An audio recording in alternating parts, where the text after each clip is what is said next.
Life on the railway was becoming difficult. The Fat Controller had recently ordered a new sort of coal for his engines, but there was a problem with it. It was very dusty and it burned with clouds of thick black smoke. The engines were very cross with it. It made more ash too, and before long all the engines began to have paint in their smoke boxes. Hot ash gathered there, and it gave them the most awful indigestion. Tyler, Boko and the other friendly diesels were most sympathetic for them. Henry, however, was enjoying himself. He had run the express for time, and the Fat Controller had congratulated him. The praise had gone to him, and he had completely forgotten about all the terrible things in his smoke box. I don't know what the Fat Controller would do without me. Easy on, Henry. Too much puff about yourself, and you might run out of puff one day. This filthy rubbish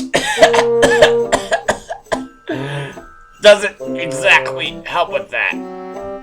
What? Me? Nonsense! I've had 2 failed diesels and their trains once, and the Fat Controller said I was an enterprising engine. 2 diesels? Are you sure they weren't those special lightweight diesels? At least, that's what James and Gordon told me about you rescuing diesels once. We felt that incident would give you a good reason to brag about yourself. And we were right. You're just jealous. Henry's pride turned to fury, and he let off steam angrily. Don't worry, Henry, we're only joking. Just simmer down and you'll be fine. Neville was wasting his own puff though, because Henry was no longer listening. It wasn't long before Henry began to have pains in his smoke box again.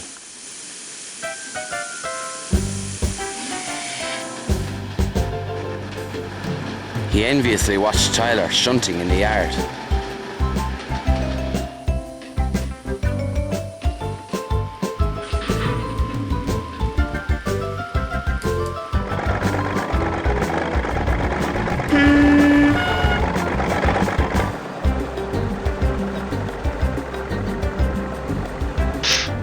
Tyler, I have to put up with this rotten coal. I feel just the same as I did with my old shape now. Henry's pains went from bad to worse later that day. His fireman had to remove an enormous pile of ash from his smoke box before he felt better. I'm glad the other engines aren't around to see me like this. Don't worry about what the others might say, Henry. It's not like they're having these coal problems. Next morning, Henry was feeling a little better as he rolled onto the turntable.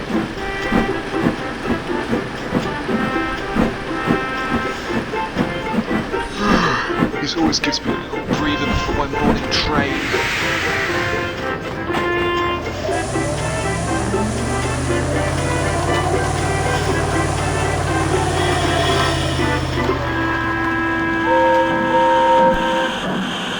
Remember not to get too puffed up today. Henry's reply was drowned by the sound of his cylinder cocks going off.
was going well. The coaches followed smoothly behind him, and he was feeling a lot happier. Hurry, hurry, hurry.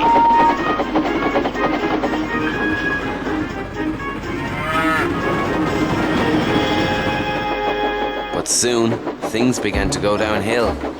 As they rounded a bend, Henry suddenly found that he couldn't make steam properly. What's happening? Henry, are you okay? I'm fine. But he wasn't. He began wheezing louder and louder. We'll have to stop. Marin Station's just up ahead.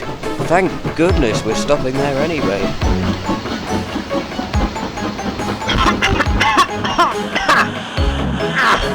Oh no, not James. James was looking rather surprised. Who on Sodor is making all that racket? As Henry spluttered to a stop, James looked at him and laughed.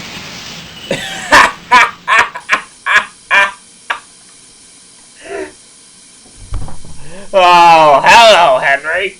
Run out of puff, have you? I knew you would sooner or later. Help! I can't breathe. Henry's driver wasted no time.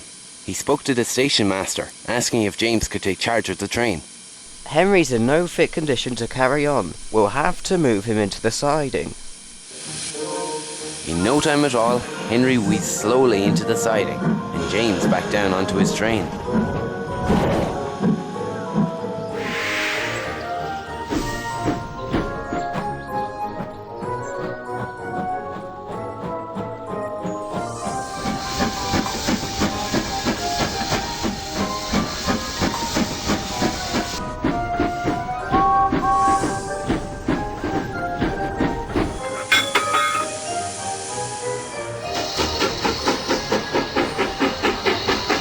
You're always needing someone to take your trains, eh, Henry? That won't do at all. He puffed importantly away. The driver and fireman then began working out what had gone wrong with Henry. The fireman cleared away more ashes, but when he tried to close Henry's smokebox door, it did not make the airtight fit that it should have done. I think I see what the problem is. Those hot ashes that bent your smokebox door. Air is coming in so you can't breathe properly through your fire. But rest assured, I know how we can fix that. The driver and fireman then disappeared into the station. They soon returned with a bucket of water and old newspapers from the station bookstall. Henry watched as they tore the paper into strips and then soaked them in the water. What are you doing? Making something called paper mache. When this paper is soggy enough, we shall paste it in your air leak so you can breathe better. It won't last forever, but it will get us home. I see. Henry was doubtful at first, but when the job was done, he was able to breathe a lot better. My, that soggy paper really is working. Well, at least I can puff better now.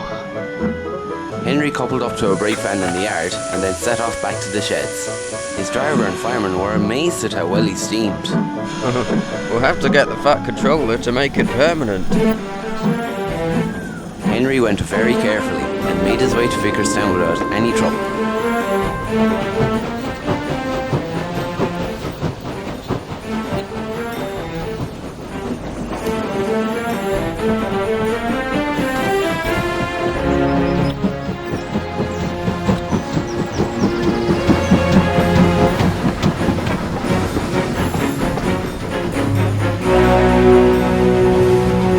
His story had gotten there before him, though. As Henry puffed through the yard, he spotted Harry and Bert shunting his empty coaches away. Hey, look, it's all puffed out, Henry. Once we finish our work, we'll be happy to bring you to the scrapyard.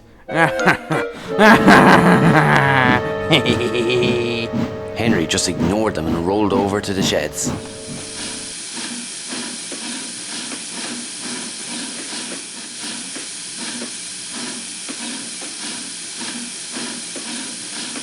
The engines didn't say anything, but now and then Henry began to hear them making a sort of puffing, breathless noise. Henry thought that they must have a very odd sense of humour indeed. Bye.